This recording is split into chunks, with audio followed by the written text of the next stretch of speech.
มีจาคะมีปัญญาขึ้นเล่านี่เป็นต้นเอิ้นว่าเป็นความตั้งตนไว้ชอบทั้งสามนี่ล่ะเพิ่นบอกว่าก็เป็นมงคลอันสูงสุดโยมพ่อโยมแม่แล้วก็ต่อจากนั้นพระบรมศาสดาก็ได้ตัดมงคลเป็นคาถาที่สามว่าพหุสัจจัญจะความได้สดับแล้วหลายหนึ่งความได้สดับแล้วมาหลายหนึ่งความได้สดับแล้วมาก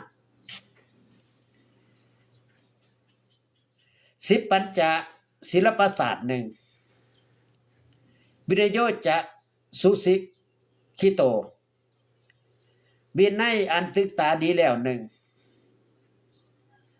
สุภาษิตาจะย่าวาจาใดที่กล่าวดีแล้วหนึ่งเอตัมมังกลมุตตมังข้อนี้เป็นมงคลอันสูงสุดพระพุทธเจ้าว่า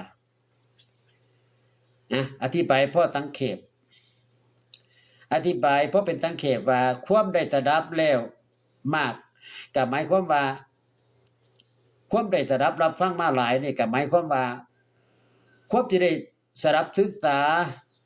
ทรงจำวิทยาการต่างๆไว้ได้หลาย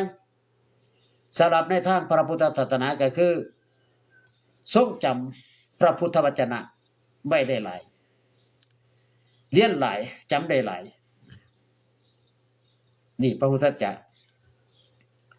สิบปัญจคือหยังก็คือศิลปะนั่นคือศิลปะ